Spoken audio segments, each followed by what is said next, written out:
사람이 그 시체에 걸려 넘어지니 이는 아셀은 두 사람이 모여있는가 다른 일어납니다. 그의 아들의 영으로 여러 날을 하고 그의 맞으로 여러 곳을 지어주느니라. 아멘. 잠시 기도하시겠습니다. 십자가의 진리로 우리를 찾아오시고 우리의 삶에 관여하시며 은혜 안에서 우리를 살아가게 하신 하나님, 오늘도 이렇게 복된 자리에 저희들을 예배자의 자리에 세워주시니 감사합니다. 하나님 아버지, 이 시간 예배드릴 때에 우리의 쓴물이 단물이 바뀌는 놀라운 시간 되게 하시고 하나님의 은혜의 강물에 아버지 하나님 우리가 위로받고 평강받는 시간 되게 하여 주시옵소서. 아버지 하나님 말씀을 나눌 때에 진정으로 하나님 앞에 회개가 있게 하시고 하나님 앞에 자복하며 하나님 앞에 이제 하나님 안에서 살겠다라고 결단하는 성도들 되게 하여 주시옵소서. 감사드리며 예수님의 이름으로 기도드리옵나이다. 아멘. 샬롬. 지난 한 주 평안하셨습니까? 저는 지난 한 주 많은 일이 있었습니다. 제가 전라남도 지역을 전 지역을 출장을 다녔습니다. 지난 한 주에 저는 수요일날 30년 만에 제가 사랑했던 친구를 만났습니다.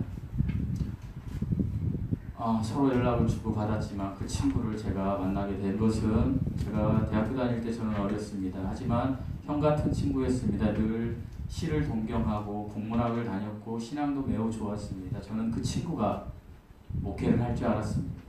그리고 대학을 이제 헤어졌습니다. 헤어지고 이제 그 전주에서 전주 침례교회 다닐 때 같은 학부 친구였습니다. 저는 그 친구가 이야기하는 것을 이해할 수가 없었습니다. 여러분 중에도 제가 이야기하는 걸 이해할 수 없는 분들이 계실 수 있습니다. 우리 목사님은 왜 이렇게 복음을 얘기하고 회개를 이야기할까? 저도 그랬습니다. 그 친구가 예수 그리스도를 이야기할 때 저는 이해하지 못했습니다. 그냥 교회 다니면 되지 왜 얘는 이렇게 고상한 언어를 쓸까? 그러던 중에 약 10년 전에 10여 년 전에 그 친구가 20년이 흐른 저하고 헤어진 지 20년이 흐른 시점이었습니다. 다음 카페에 제가 주양기 사랑이라는 카페를 개설했습니다. 지금도 있습니다. 우리 교회 카페로. 지금은 약 한 650명의 회원인데 그때만 해도 한 20명 제가 앵벌이 할 때였습니다. 우리 딸 친구들한테 회원 가입하게 해라 이렇게 목회도 안 할 때였죠. 그럴 때에 한 댓글이 올라왔습니다. 글을 읽어보니 제 친구 이영국 같은데 저는 아무개 누구누구 민중기입니다. 뭐 개인정보 이야기해도 됩니다. 제가 이번 주에 가면 네 설교할 거야 이렇게 이야기합니다. 민중기인데 혹시 제 친구 이영국이 아닌가요? 너무 반가웠습니다. 20년 만에. 그래서 제가 댓글을 달았습니다. 나야 중기야. 그대로 그 친구와 저는 전화를 통화하게 됐습니다. 전화 통화에서 그 친구가 나주에서 아주 잘 나가는 사업장을 가지고 있다는 이야기를 들었습니다. 장어 양식을 하고 장어 식당을 크게 한다고 했습니다. 언제든지 고향에 내려오면 장어는 내가 쏠게 라고 이야기했습니다. 그 이야기를 들으면서 그 친구가 신앙생활도 잘하고 있다는 이야기를 들었습니다. 그대로 그 친한 친구지만 광주에 내가 내려가면 한번 볼게, 수원에 가면 내가 한번 볼게, 그렇게 하면서 10년 동안 한 번도 보지 못했습니다. 그리고 제가 이제 필요할 때, 제가 영업을 할 때 필요할 때 핸드폰을 팔아먹고 싶을 때 그 친구에게 전화했습니다. 중기야 핸드폰 하나만 해줘. 그러면 핸드폰 해줍니다. 그런 관계만 했습니다. 그러니까 만나지 못한 건 30년이. 제가 지난주에 광주, 해남, 벌교, 화순, 영암, 함평 이 지역을 전체를 1박 2일로 출장 가게 되었습니다. 가는 중에 제가 저희 직장 동료한테 이야기했습니다. 나중에 내 친구가 사는데 얘가 오기만 오면 장어를 우리 실컷 먹게 해준다는데 난 다이어트 중이니까 우리 가는 동료들 내가 장어 실컷 먹여줄게. 내가 전화 한번 해볼게 하고 전화를 했는데 전화를 안 받는 거예요. 당혹스러웠습니다. 당연히 받을 줄 알아요. 우리 동료들이 3명이 다 전화 안 받네, 씹혔네요 그러더라고요. 세상에. 그랬는데 제가 전화 올 거야. 난 내 친구를 믿어. 그런 얘기 하지 마. 그러고 광주에 도착할 즈음에 전화가 왔습니다. 영구가 내가 양식장에 있다 보니 전화를 못 받았어. 전화했니? 내가 지금 나주에 가고 있어. 너 양식장이 어디니? 나 나주에 없어. 해남에 있어. 그러면 해남에서 광주가 얼마나 걸리니? 1시간 반이 걸려. 근데 너를 보려고 했는데 못 보겠구나. 그냥 올라갈게. 그랬더니 제 친구 하는 얘기가 너 혹시 언제 가니? 내가 1박을 할 거야, 광주에서. 제 친구가 이렇게 이야기했습니다. 영구가 내가 어떠한 일이 있어도 너를 만나러 가는데 내 마음이 지금 설레. 여러분 친구를 만날 때 내 마음이 설레 이런 용어 잘 쓰십니까? 제 친구는 그런 친구였어요. 마음이 책을 너무 많이 읽어서 언어 자체가 저하고 다릅니다. 내 마음이 너무 설레. 네 일정이 끝나면 나한테 전화해줘. 집에 가서 기다리고 있을게. 집은 광주 상무지구에 살고 있었습니다. 2주에 한 번씩 올라온다고 이야기했어요. 그리고 제 일정이 9시에 끝났습니다. 거기 지역에 있는 사람들하고 밥 먹고 지역에 있는 사람들이 부장님이 2차 노래방을 가야 되는데 저번에 가자마자 이영국 목사니까 술 안 먹고 근데 노래는 잘하니까 노래방 가서 트로트 좀 불러주세요. 아니요, 저 안 갑니다. 제 친구를 만나기로 했거든요. 그리고 9시에 그들은 노래방에 가고 저는 9시부터 11시 반까지 제 친구를 만났습니다. 얼마나 영적으로 제가 은혜를 입었는지. 줄거리는 이겁니다. 나주에서 친구에게 배신을 당해서 30억의 채무가 있었습니다.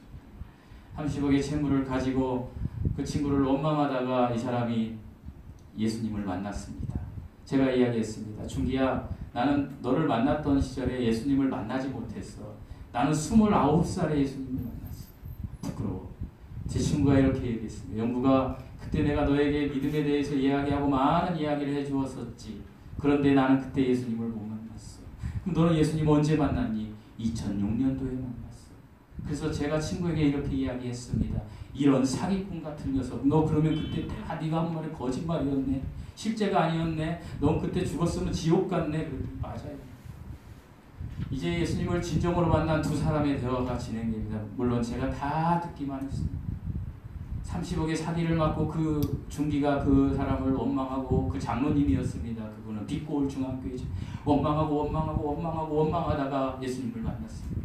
예수님을 만나고 그가 먼저 한 것은 하나님 앞에 일을 먼저 한다는 것입니다. 전 재산을 다 잃은 상황에 그가 김대중 컨벤션 홀에서 빛고울 중앙교회 새신자 성도 500명 오는 그 성도들의 자기 1,000만 원을 자기 처갓집에 가서 빚을 내서 갚았다는 것입니다. 그리고 하나님께서 그를 만나주시고 내 사랑하는 아들아 나는 너를 버리지 않을 것이다 라는 음성을 들었습니다. 너무 이야기가 깁니다. 그 친구가 큰 교회에 간증을 하러 다니더라고요. 지금 아주 유명하신 분이 됐더라고요. 그래서 제가 이렇게 얘기했습니다. 야, 네 이야기 간단히 하고 나중에 우리 교회 와가지고 간증 좀 해. 사례비는 없어. 알아서 와서 해. 아무 때나 불러줘. 성도가 그때까지 한 50명 됐으면 좋겠습니다. 어쨌든 그 친구가 그렇게 이야기를 하고 영구가 놀라지 마라. 내가 그 얘기했습니다. 준기야 30억 부도 맞을 때 어떻게 부도 맞은 거야? 내가 마음이 너무 아프다. 난 네가 나중에 있을지 알았어. 잘 나간다고 그랬었지 않니? 그랬더니 30억 부도 맞을 때 이랬다고 합니다. 가난한 사람들이 옵니다. 가난한 사람들에게 500만 원도 주고 300만 원도 줬다고 합니다. 그냥 주는 겁니다. 그리고 교회 목사님 섬기기를 하늘같이 섬긴 거예요. 빛고울 중앙교회 이재영 목사님. 그런데 어느 날 어떤 성도가 와서 5천만 원만 이제는 빌려달라고 합니다. 빌려줬다고 합니다. 그냥. 그런 성도들이 약 5억 정도 빌려줄 수 있는 성도들이 있었다고 합니다. 그러던 중에 태풍을 만나서 이제 물고기, 장어가 다 죽어버리니까 이제 어음으로 끊었던 이런 것들이 돌아오고 그러니까 이제 돈이 필요합니다. 그분들한테 달라고 합니다. 안 줍니다. 그래서 부도를 30억 맞고 전 재산을 다 잃었습니다. 그가 택한 방식은 제가 아까 소개했던 방식이었습니다. 그리고 그는 지금 어떻게 되었느냐? 전남 해남에서 전라남도에서 가장 큰 양식장, 저는 그런 양식장을 그 친구가 하는지도 몰랐습니다. 60억 매출을 이루는 직원만 수십 명인 그러한 기업의 자기 말로는 기업이라고 합니다. 그런 사람이 되었습니다. 그래서 지금도 가난한 개척교회를 돕고 저한테 이야기했습니다. 제가 가난해 보였던 거예요. 제가 살을 빼고 가니까 영구가 너 왜 이렇게 됐니? 목회가 힘드니 영구가? 이렇게 아니 힘들진 않아. 근데 그 친구 저에게 얘기합니다. 그렇게 힘들어. 내가 지금 교회에다가 헌금들을 이렇게 하고 있어요. 영구가. 이 헌금 너희 교회에 할까? 여러분이 들으면 놀라운 액수입니다. 제가 연초에 여러분에게 우리 이렇게 교회 건물을 삽시다 했을 때 제 마음 같아서는 그거 받으면 됩니다. 지금 제가 이렇게 얘기했습니다. 준기야, 난 아주 나쁜 목사야. 지금도 네가 그 돈을 나한테 주면 내가 그것을 우리 교회 뭐 이렇게 건물 사고 이러는 데 쓸 거야. 주지 마. 그리고 내가 지금 은혜 받은 목사님이 하나 계셔. 요즘 내가 필름이 꽂혀서 저희 엄마가 아프다는 얘기를 들고 그 친구가 엄청 통곡했습니다. 저희 어머니가 알기 때문에 엄청 통곡하면 영구가 뭐 치료비가 필요해. 하여간 뭐 내가 다 줄게. 다 줄게. 여러분 그 친구가 저에게 준다는 돈이 얼마였을까요? 상상 불허입니다. 그러나 제가 이렇게 이야기했어요. 저도 받고 싶은 마음도 있었습니다. 받으면 한 방에 끝나겠구나. 있었어요. 그런데 제 마음의 중심에 잡은 건 중기야. 박보영 목사라는 분이 계셔. 유튜브를 쳐봐. 내가 그분에게 은혜를 받았어요. 나는 그분의 발뒤꿈치도 따라갈 수 없단다. 박보영 목사님의 설교를 듣고 네가 그 교회를 찾아갔으면 좋겠어. 그리고 그 교회에 네가 그대로 헌금했으면 좋겠어. 나에게 얘기해. 그리고 나는 지금 박보영 목사님이 나를 잘 몰라. 나 한 번도 안 만났어. 그러니까 내 친구가 소개해서 왔다는 이야기도 하지 말고 그냥 가. 가서 그분한테 다 줘. 그분은 받는 즉시 다 하나님의 방식대로 쓸 거야. 제 친구가 메모를 했습니다. 박보영 목사. 그래 알았어. 내가 꼭 그렇게 할게. 그리고 저에게 얘기합니다. 언제든 필요하면 얘기해. 그러니까 제 마음에 또 뭐가 생기는지 아십니까? 와, 보험 하나 드러났네. 이게 인간의 마음이었어요. 이게 저의 모습이었어요. 저는 지난주 전반기에 너무 행복했습니다. 30년에 만에 보아 같은 친구를 만났기 때문입니다. 사랑하는 성도 여러분, 세상을 살다 보면 악한 사람들이 성공하고 잘 되는 것 같습니다. 결코 이것은 하나님의 뜻이 아닙니다. 하나님에 대해서 오해하지 마십시오. 악인은 반드시 멸망합니다. 다만 하나님의 때가 안 되었기에 잘 되는 것처럼 보일 것입니다. 제가 소개한 제 친구를 부도나게 했던 분은 장로라고 합니다. 그 장로님은 지지난 해에 모든 재산을 잃고 돌아가셨다고 하더라고요. 제가 제 친구에게 이렇게 이야기했습니다. 하나님의 사람을 건드렸기 때문에 그렇게 된 거야. 그럴 때 내 친구가 이렇게 얘기했습니다. 영구가 그분도 장로야. 제가 이렇게 얘기했습니다. 장로라고 하나님을 인격적으로 만난 게 아니지. 아마도 그랬을 거야. 하나님을 인격적으로 만났다면 너를 그렇게 해놓을 수 없었을 테니까 라고 제가 이야기했습니다. 사랑하는 성도 여러분, 시편 1편 1절 제가 묵도 시간에 읽은 복 있는 사람들은 악인들의 꾀를 따르지 아니하며 라고 하나님이 말씀하십니다. 여기서 악인이 무엇인지 아십니까? 표준이 없는 사람입니다. 이미 유죄의 판결을 받은 사람이라는 뜻이 있습니다. 표준이 없는 거예요. 표준은 사람에게 있어서 표준은 예수 그리스도가 표준이 되어야 하는 거예요. 그런데 이 표준이 없는 사람은 모두 악인이라고 합니다. 입으로는 그리스도인이라고 하면서도 여전히 삶은 십자가를 만나지 못한 채 세상의 재리와 탐욕으로 정욕으로 가득 찬 삶을 사는 사람들을 표준이 없는 사람, 악인이라고 하나님이 이야기하신다라는 것입니다. 이것은 하나님으로부터 아직 의인이라는 칭함을 받지 못했다라는 사람을 말하는 거라는 거예요. 사랑하는 성도 여러분, 하나님이 우리를 의인이라고 칭하시고 우리가 하나님을 진정으로 만나면 반드시 우리의 삶은 변화되어야 합니다. 갈라디아서 6장 7절을 보면 이런 말씀이 있습니다. 사람이 무엇으로 심든지 그대로 거두리라. 이 말씀을 삶에서 순종했다면 우리는 행복의 씨를 거둘 수 있을 것입니다. 하지만 우리가 믿는다고 하면서도 계속해서 삶에서 죄악의 씨를 뿌리고 있다면 우리는 반드시 불행을 결과물로 맞이하게 될 것이라는 것입니다. 오늘 저는 본문에 나온 아시리아 니느웨 백성들이 대체 무엇을 심었기에 하나님께 그토록 잔인한 이야기를 들으면서 멸망했는지 본문을 중심으로 은혜를 나누고자 합니다. 니느웨 백성들이 심은 것은 첫째 살인이었습니다. 살인이었습니다. 1절 말씀을 한번 읽어보시겠습니다. 1절 말씀입니다. 시작.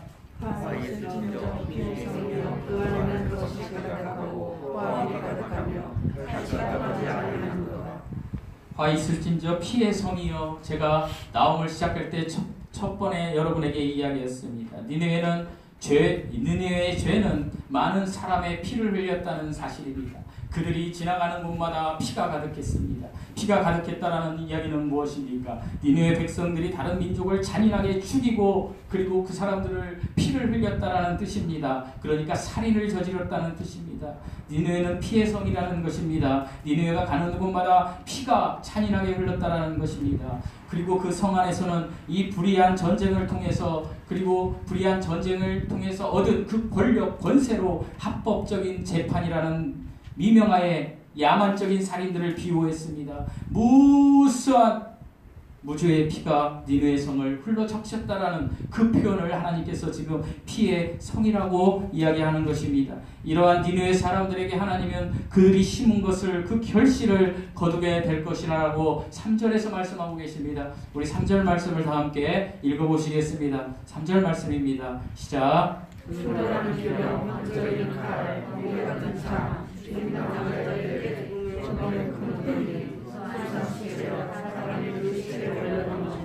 번쩍이는 칼, 번개 같은 창에서 나오는 눈부신 광채는 그들을 어디로 몰아넣을 것이고 공포로 몰아넣을 것이고 니느웨의 죽음의 큰 무더기가 생겨나며 시체는 끝이 없을 것이며 행인들이 걸을 때마다 그 시체들에 의해서 걸려 넘어질 것이다. 그러니까 니느웨가 이제 많은 니느웨 백성들이 이제 죽게 될 것이다. 너희들이 그 피의 성을 이루었던 너희들의 그 다른 사람의 피가 너희들의 피로 바뀔 것이다 라고 하나님이 선언하시는 것입니다.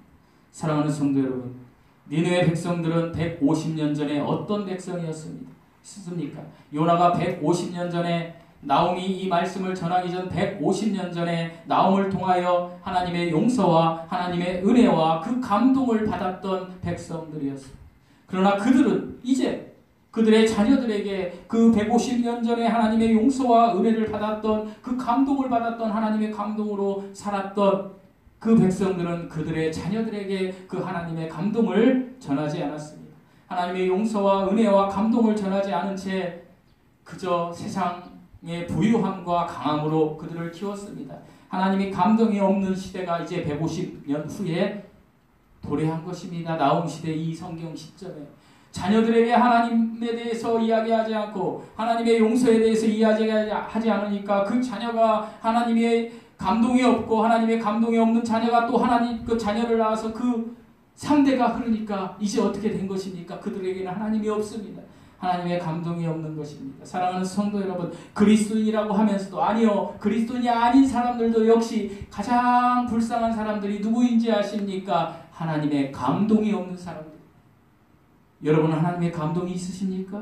삶을 살면서 여러분 하나님의 감동 때문에 여러분 그것을 향해서 기뻐하며 하나님의 복음을 증거하고 그런 삶을 사십니까? 아니면 하나님의 감동은 그저 주일날 와서 한번 이야기 들으면 조금 쭈뼛했다가 월요일에 되면 없어지는 것입니다. 사랑하는 성도 여러분, 하나님의 감동이 없으면 니느웨의 백성들처럼 멸망할 수 있다는 것입니다.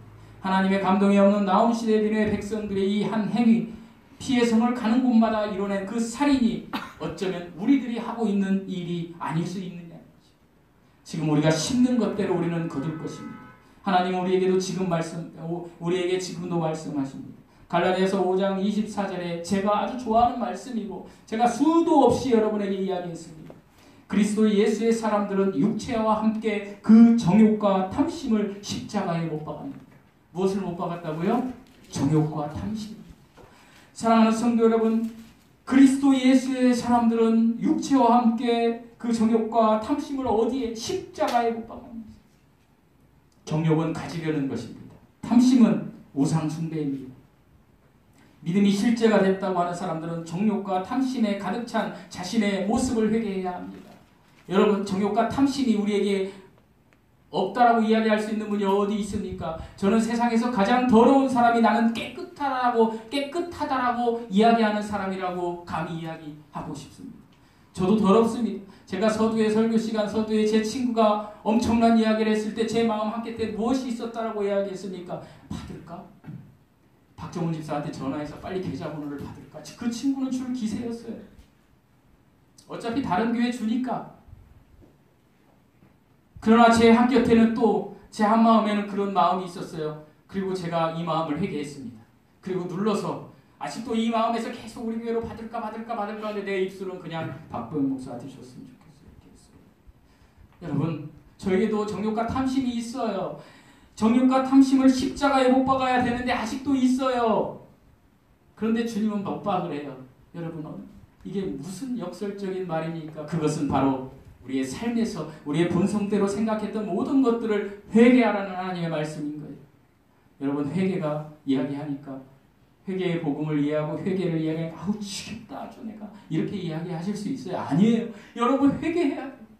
우리가 구원받을 때 회개는 단 한 번으로 끝나지만 우리가 살면서 회개는 매일매일 회개해야 돼요. 회개가 얼마나 좋은 것인지 아세요? 내가 나쁜 길로 막 가다가 다시 이렇게 돌이키는 게 회개라고. 내가 노래방 룸살롱으로 막 가고 있어요. 술집으로 가고 있어요. 그런데 하나님이 저 위에서 자꾸 영우야 가면 안 돼. 영우가 가면 안 돼. 영우가 가면 안 돼. 저 십자가를 바라보려고 하다가 하나님의 말씀을 내가 딱 보니까 스스로 속이지 마라. 심는 대로 거둔다. 그렇지, 내가 저기 가서 내가 이걸 심으면 내가 그렇게 거두게 될 거야 하고 내가 다른 방향으로 택하는 게 회개라는 거예요. 그런 마음 우리에게 항상 있지만 항상 회개함으로 우리의 성령의 열매가 약해지지 않게 하라는 게 하나님의 말씀이에요. 여러분. 여러분, 성령의 열매가 약해지면 여러분에게 하나님의 감동이 없어요. 갈라디아서 6장에 나오는 성령의 19가지 열매가 강력해야 그 열매를 가지고 여러분이 나아갈 수 있어요. 저도 마찬가지예요. 그렇게 은혜를 받아도 저를 도전하고 저를 상처 주고 저에게 막 이렇게 내가 하지 않은 일에 대해서 누군가 나에게 막 이야기하면 저도 쓴 열매로 바꿔요. 나의 본성이 또 막 튀어나와요. 정직을 가장한 나의 본성이 막 튀어나오는 거예요. 그럴 때 우리에게 필요한 게 뭐라고요? 회개예요. repent. 하나님께 돌아가는 거. 사랑하는 성도 여러분, 성령의 열매가 약해지셨습니까? 그러면 회개의 자리로 들어가십시오. 그러면 성령의 열매가 커집니다. 그리고 우리가 넘어졌던 자리에서 다시 일어날 수 있습니다. 예수 그리스도 때문에. 우리 모습이 어떠할지라도 옛것과 뒤의 것을 버리고 예전에 가졌던 습관과 예전에 가졌던 관계와 예전에 가졌던 모든 것을 버려버리고 떠나버리고 우리는 주만 바라보는 전진의 삶을 걸어갈 수 있습니다. 사랑하는 성도 여러분, 내가 일주일 동안 느끼는 건 주님만 바라보자. 오직 주님만 바라보자. 한번 주님만 바라보고 한번 가보자. 이거였습니다. 여러분도 그런 삶을 사시기를 소망합니다. 사랑하는 성도 여러분, 스스로 속이지 말고 세상 것이 아닌 하나님의 것을 심어봅시다. 하나님께서 말씀하신 것을 먼저 심어봅시다. 제발 세상 것부터 심지 말고 하나님의 것을 심어봅시다. 내 생각대로, 내 경험대로, 내 이성대로 하지 마시고 하나님의 방법대로 하십시오. 하나님의 방법이 대체 뭐예요, 목사님? 기도하는 거예요. 여러분, 기도하세요. 그리고 말씀 보세요. 그리고 예배를 사모하세요. 하나님이 여러분에게 음성을 들려주세요. 아무개야, 이렇게 해야 되지 않겠니? 그 길을 따라가시라는 거예요. 이게 회개의 삶이에요. 이게 십자가를 경험한 사람들의 삶이에요. 이런 사람들에게 하나님께서 위로와 평강이 있고 축복을 해주실 것입니다. 이 주인공이 여러분이 되시기를 예수님의 이름으로 축복드리고 축원드리고 기도드립니다. 둘째로, 니느웨가 심은 것은 거짓과 포악과 탈취였습니다. 우리 1절 말씀 다시 읽어보시겠습니다. 1절 말씀입니다. 시작. 하나님은 저 피를 섬이여 그 안에는 거짓이 가득하고 포악이 가득하며 탈취가 가득하는 거다. 니느웨는 거짓, 포악, 탈취가 가득했습니다. 그들은 진실이 사라졌고 정직 같은 말은 아예 찾아볼 수도 없는 그러한 상황이었습니다. 믿을 사람도 의지할 사람도 없었습니다. 오직 자기의 이익을 위해서 거짓말하고 그 거짓말을 덮기 위해서 포악해지고, 여러분, 거짓말을 한번 하잖아요. 그러면 그 거짓말을 덮기 위해서 또 거짓말을 해요. 그리고 또 거짓말을 해요. 그 상황을. 이런 거잖아요. 어떤 상황이 있어요. 거짓말을 했어요. 제가 정영채 집사님한테 거짓말을 했어요. 근데 가만 생각해보니까 정선임 집사님한테 들킬 것 같았어요. 그러면 정영채 집사님한테 나랑 말 맞추게 이거 상황이 이렇게 했다고 하세요. 뭐 이런 거예요. 제가 이렇게 예를 들어줄게요. 제가 출장을 갔다가 여직원 2분을 태우고, 지난주가 아니고 지지난주에 이제 충청도 출장을 갔다 왔어요. 제가 이제 운전하고 딱 내리니까 저에게 여직원 2이, 그때가 여기 이제 다시 저희 회사로 오니까 4시 반이었어요. 저희 퇴근 시간이 몇 시죠? 6시에. 우리 단장님이 가끔 내 설교를 듣는데 큰일 났네. 단장님이 6시에 이제, 그러니까 단장님은 어디 부장들하고 가셔도 6시 전에 오시면 꼭 사무실을 들어오세요. 근데 저희는 어떻겠어요? 이 쫄따구들은 4시 반에 도착하니까 여직원이 저희 천안역에서 저러는 거예요. 저기 사장님, 우리 4시 반에 들어가면 사무실 들어가야 돼요. 그래서 제가 아이고 그럼 무슨 서운한 소리를 하세요. 4시 반이면 집에 가야지. 제가 그랬어요. 그렇게 하고 이제 1시간 동안 이렇게 운전하면서 서로 연구를 하는 거예요. 3명이. 야, 이 차가 회사 차인데 지하 2층에 우리 그 전용 주차장이 있는데 거기다 대면, 이 얘기는 이제 여직원들이 한 거예요. 대면 맞은편에 단장님 차가 있거든요. 그 단장님 차가 있어요. 관용차가. 그러면 단장님이 어디 잠깐 나오시다가 이것들 봐라. 4시 반에 왔는데 갔네. 이럴 수 있다는 거예요. 들킬 수 있다는 거죠. 그래서 나더러 이러는 거예요. 차장님, 우리 작업차를 지상에다 놓으면 어떨까요? 지상에다. 예? 그리고 지상 저 테니스장 끝에다 놓으면 어떨까요? 이래요. 그래서 생각하니까, 그러니까 저도 똑같은 인간이라니까요. 그게 딱 맞는 것 같아요. 그래서 아유 그러시죠. 뭐 그게 어려운가요? 하고 내가 쭉 오다가 아니 근데 가끔 있잖아요. 부장님이 그 1층으로 담배 피러 오잖아요. 담배 피러 오다가 내가 이렇게 가다 0622 보면 어떻게 하죠? 내가 또 그 걱정이 드는 거예요. 그러니까 또 제가 그럼 사무실 들어가야 되나? 또 아까는 그렇게 뭔 서운한 이렇게 되는 거예요. 그러니까 서로 거짓말 막 맞추기를 시도하는 거예요. 그리고 마지막에 제가 다 와서 이제 그 모든 걱정들을 다 아우르노렸어. 왜 아우르느냐? 차를 쫙 가서 보니까 부장님이 안 계세요. 쭉 가가지고 지하 1층에 들어가서 제가 지하 1층, 그러니까 2층에 우리 전용 주차장인데 1층에 딱 대놓고 제가 그 우리 그 여직원 차장님들한테 차장님은 이리 와봐. 있잖아. 말이 같아야 돼. 자, 인사부의 이미숙 차장님은 내일 부장님이 어제 몇 시에 왔어? 이렇게 하면 6시요 이렇게 얘기했는데 이 기획부장님이 나나 이 전 차장님한테 물어볼 때 우리가 5시 반이요? 그러면 이거 거짓말이 뽀록 나잖아. 근데 이건 제가 제안한 거예요. 그러니까 5시 50분에 왔어요. 이렇게 맞추자고. 저희 똑같이 해야 돼. 한 입으로.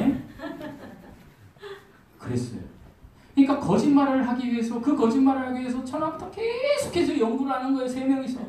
거짓말을 위해서 또 거짓말을 하고 거짓말을 위해서 거짓말을 하고.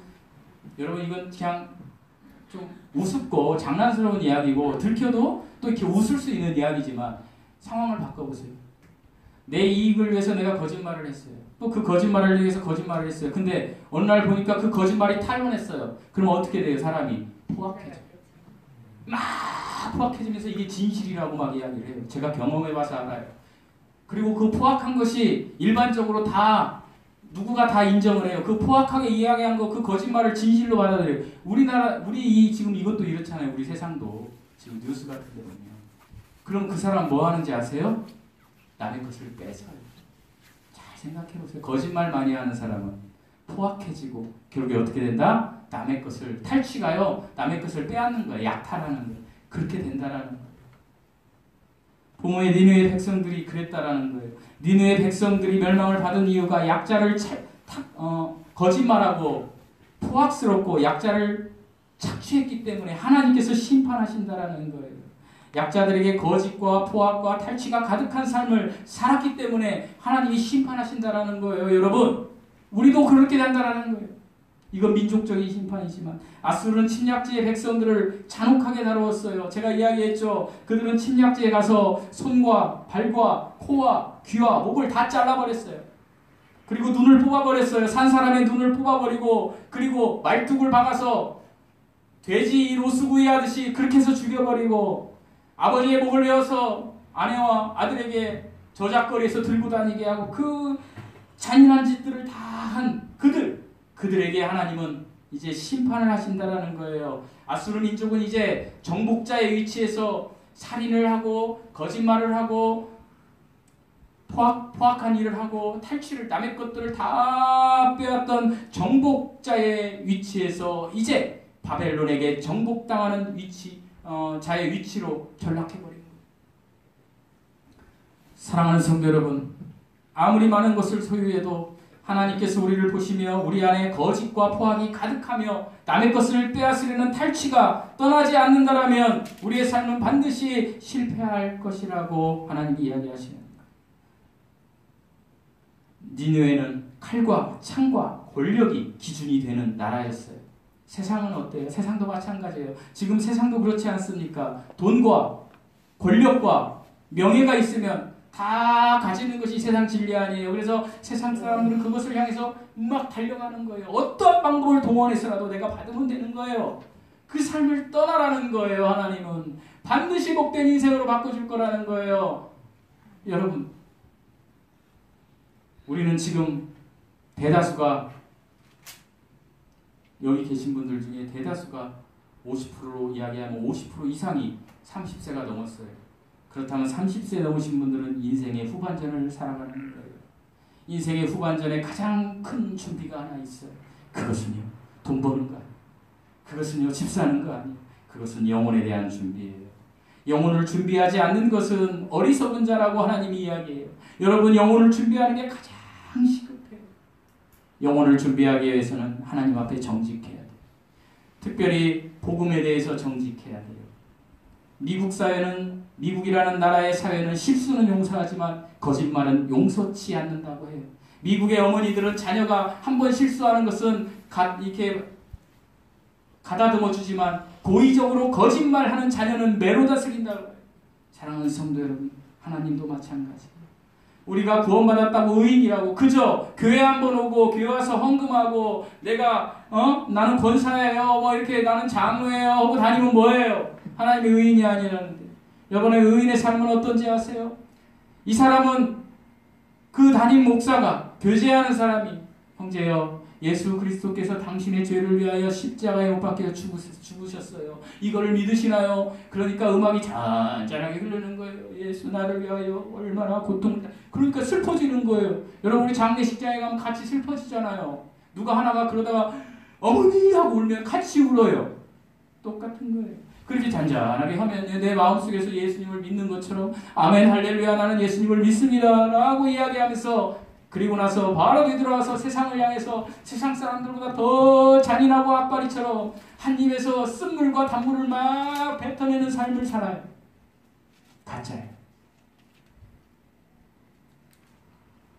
적어도 진짜는 단물과 쓴물을 뱉어낸 다음에, 그 다음에 하나님께로 돌아와서 하나님 정말 잘못했어요. 하나님 용서해 주세요. 이 회개의 삶을 사는 사람이 진짜라는 거예요.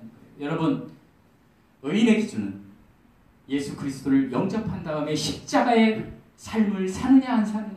여러분, 의인이 된 다음에 이런 사람들이 있어요. 의인이 된 다음에 성경적인 지식으로 막 가지고 다니면서 할렐루야 나는 성경 지식이 뛰어난 사람입니다 하고 이걸로 뭘 하러 다니냐, 정죄하러 다니는 사람들이 있어요. 뭔 얘기하면 그분 침대가 맞고, 뭔 얘기하면 뭐가 맞고. 이런 사람들은 가짜예요. 여러분, 어떤 사람이 진짜인지 아십니까? 저도 이 진짜인 것을 목회를 하면서 발견하는 거예요. 제 자신에게. 이 성경 말씀이 내가 되는 거예요. 이 성경을 읽는 것으로 끝나는 것이 아니라 내 삶을 성경으로 쓰는 거예요. 여러분, 내 삶을 성경으로 쓰는 거, 이것보다 위대한 의인의 증거는 없다는 사실을 우리는 잊지 말아야 해요. 성경을 우리의 삶으로 써야 해요. 이런 사람만이 의인이에요. 하나님은 입으로는 구원받았다고 하면서도 십자가의 좁은 길을 걸어가지 않는 사람들은 내버려쳐둬요. 네 입으로 아무리 네 새치어로 나는 의인입니다, 나는 복음 전하는 자입니다 해도 예수님 심판대에서 나는 당체도를 모르겠다, 불법을 행한 자야, 저기로 가라. 어딥니까? 지옥불로 가라. 여러분, 우리 영혼 준비해야 돼요. 나를 점검해야 돼요. 내가 정말 예수 그리스도를 만난 사람이면 내가 회개의 삶을 사는지. 이제 장차 미래에 모든 사람들에게 미칠 실제의 사건이 하나 있습니다. 그것은 우리 주 예수 그리스도의 재림입니다. 재림은 반드시 옵니다. 재림은 예수 그리스도를 믿어 십자가의 삶을 산 성도들에게는 축복이지만, 세상 사람들과 예수 그리스도를 만나지 못한 채 그저 목사가, 그저 집사가, 그저 장로가 당신은 예수님 만났군요, 집사님, 권사님, 장로님, 내 삶은 십자가의 삶도 안 살고 그냥 입으로만 맞았던 사람들, 이성으로만 맞았던 사람들은 전부 다 지옥불에 가는 저주를 받게 됩니다. 디모데후서 3장 1절에서 5절에 말세에 대한 이야기가 나옵니다. 제가 읽어드리겠습니다. 너는 이것을 알라. 말세에 고통하는 때에 이르러 사람들이 자기를 사랑하며, 누구를 사랑하면요? 자기를. 목사를 보되 여러분 본인을 생각하시면 돼요. 내가 이런 사람인가? 저도 읽으면서 그러니까 자기를 사랑하되 돈을 사랑하며 따라서 해보시겠습니다. 돈을 사랑하며 자랑하며 교만하며 비방하며 부모를 거역하며 감사하지 아니하며 거룩하지 아니하며 무정하며 원통을 풀지 아니하며 오함하며 절제하지 못하며 사나우며 선한 것을 좋아하지 아니하며 배신하며 조급하며 자만하며 쾌락 사랑하기를 하나님 사랑하는 것보다 더하며 경건의 모양은 있으나 경건의 능력을 부인하니 이 같은 자들에게서 내가 돌아서라. 여러분, 우리 각자가 한번 읽어볼 말이지만 이 세상을 한번 생각해 보세요. 이 세상